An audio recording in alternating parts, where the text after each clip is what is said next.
of an uptick, if you've noticed, in the 10-year Treasury yield. So what happened this morning? We had a jobs report come in a lot hotter than expected, and that's just generally the theme right now.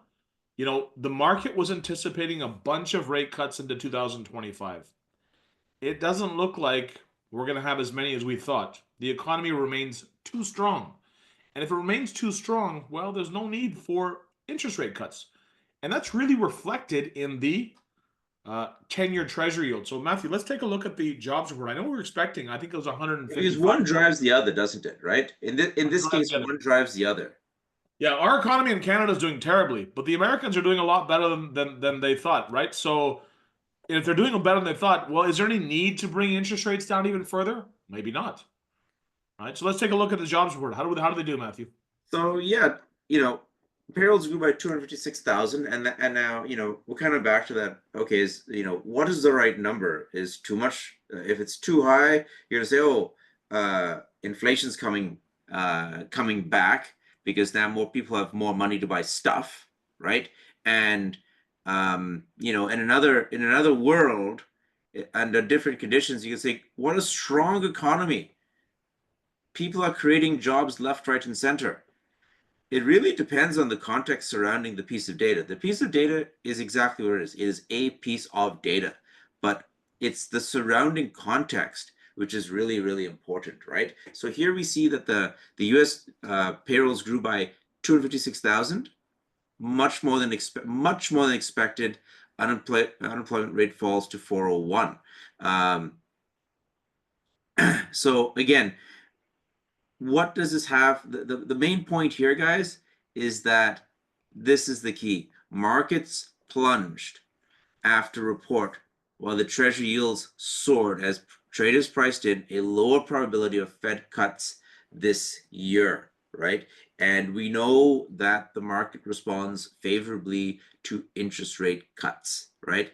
As they are seen to increase the amount of money that's available for people to do good things with, right? Create jobs, businesses, etc., right?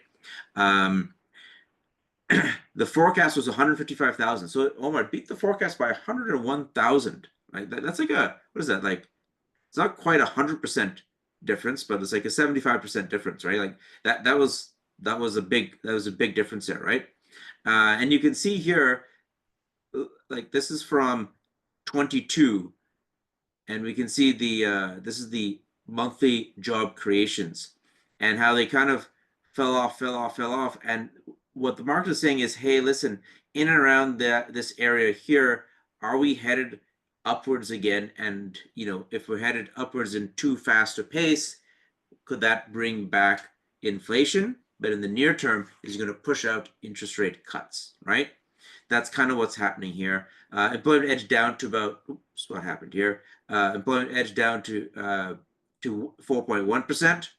1/10 of a point below expectation. That's fine. This is a hot report.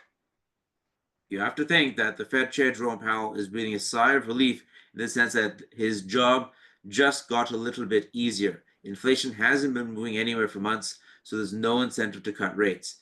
Now you get this jobs report. You don't need to cut rates to stimulate the economy because, again, the economy is being stimulated because people are getting employed on a larger scale, right? That's exactly what's happening here. So what does this mean? And you can see here, actually, this is actually a pretty good graph. Since the end of COVID, it dropped, and now we kind of stagnated about 3.5%, and now we're up to about 4.1% on the way down again now. Okay. Let's also see what this means for the bond market. Okay. So the stock market and the bond market and the interest rate market all kind of work in tandem right now. And right now you have a data point, which is the jobs report saying, oh, look, lots more jobs are created. We're not going to factor in as many rate cuts, and in that case, maybe money may start piling back into treasuries. And we see this, the 10-year treasury yield spiked to highest level since late 2023 after hotter than expected jobs report, right? Yeah, Matthew, I was going to mention a couple things here, guys. So, guys, think about it this way, okay? If the 10-year Treasury is paying, let's say, 5%, right now it's at 4.778%.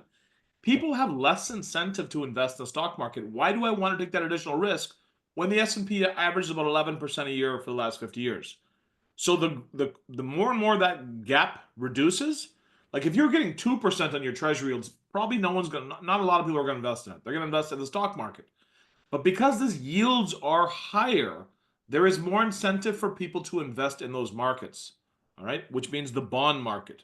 That pulls money out of the stock market, right? And if you have more selling than buying short term, that creates downward pressure. And that's what we've been seeing of late. The reason this is happening is because 10-year Treasury yields are really dependent upon future interest rate cuts or increases. The bond market doesn't think that the Federal Reserve is going to cut interest rates a whole lot more from here. Now, there's still obviously more data that's going to come out, but we'll see. Another thing to keep in mind is the 10-year Treasury yield and the 5-year Treasury yield are very much used in order to come up with fixed rate mortgages, both in Canada and the United States. So this will have some pressure on the real estate market. So if our Treasury yield is quite high, our 5-year bond yields are very high in Canada. Well, that means fixed rate mortgages are high, not variable rate mortgages, but fixed rate mortgages. That will create some pressure on the housing market. Now in Canada, luckily for us, our economy is in terrible shape, which means we will probably have more. Luckily for us, our economy is in terrible shape. Is that what you said? Yeah, luckily for us, our economy is in terrible shape. Theirs is not. They're producing jobs. They're chugging along. We're not doing well at all. There's nobody at the wheel right now. We have a government that's not even going to be, around for the next few months. We have some serious problems. So for us, what could happen is we could continue to cut interest rates. The Americans don't cut interest rates, which would cause a further weakening of the Canadian dollar. But a lot has yet to play out. So let's see how that goes along. So yeah, so again on that note, obviously so this kind of concludes what we're going to talk about on the jobs front, and we do see the impact of that. We can check what the impact of that is here, and like we see, look, VIX has spiked up 7%. The market's down quite a bit. It's down 500 points right now. Nasdaq is down almost 300 points. VIX is now spiking, and you know what? This is a good reason why it's a good idea to have some dry powder in reserve here, right? For I wouldn't say this is it. This is the Or bottom. at least Matthew, a good reason not to get in a margin because you just don't know when these pullbacks occur. So if No, you're double margined or triple margined, even small pullbacks like this, the Nasdaq is down peak to trough about 6.5%. It's not a huge pullback. These are very, very common. But if you're margined, this is going to be painful.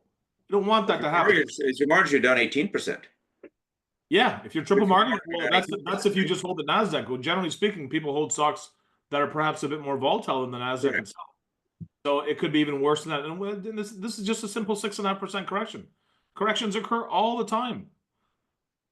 Yeah, exactly. So I think yeah, obviously there's a caution to use margin responsibly here, but you do definitely see a pullback in the market, and you know what, like it's very hard to time the bottom, guys. But when VIX now spikes up, like we were complaining, like what was it in November? We were complaining that VIX is really low and it's slim pickings. Now VIX it's a good chunk higher, right? Yeah. And this is a is it an opportune time to sell options? It's becoming a more opportune time, I'd say from that perspective. But be very careful as to what levels you get in at. And I wouldn't say we're like into deep correction territory that we were in 2022, but because we're nowhere near that. It's like night and day. But yeah, we've seen a bit of a sell off here, which is also completely natural, right? Um, you know, uh, and I will switch to this just for a moment. We do see that our friend Bitcoin is acting as Omar likes to put it, a store of value here, and it is up 2.52% today. So again, I don't know if you have anyone here is a Bitcoin fan. I think people are either in the camp I love Bitcoin or I don't know anything about Bitcoin or I don't like Bitcoin at all. Um, I think those are basically the three camps there. But again, still acting like a store of value here, which is good because we do hold some Bitcoin related stock, and this is positive for us as well. But you see in the U.S. that markets are broadly red. All right, so Omar, you mentioned that luckily for us, we don't have these problems. Luckily for us, we don't have these problems. So yeah, as we know, and I'm going to talk about this from the fact of the matter. Like we do know, obviously, Prime Minister Trudeau resigned. We are in a state called a prorogued government until what is it, the 24th of March? Yeah, something like that. So If you meet various so there's a job in Ottawa there's a job opening in Ottawa, Omar. It is for the leader of the Liberal Party. Under certain criteria, you can apply for this job. There's an entrance fee of $350,000. Great. Apply for this job. But I'm just letting you know, Omar, in case you're in the market. No, I appreciate it. Thank you, Matthew. Yeah, it's I want to see you be your best you.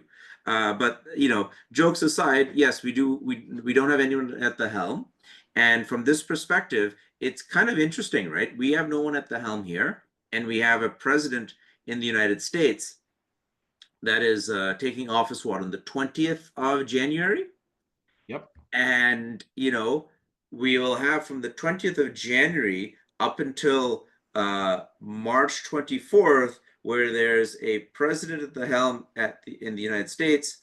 Because actually, to tell you the truth, Omar, like there's not really someone at the helm in the United States right now either, right? No, not right now, but there will be on the 20th. There will be. In fact, for the last couple of months, there's not been anyone at the helm.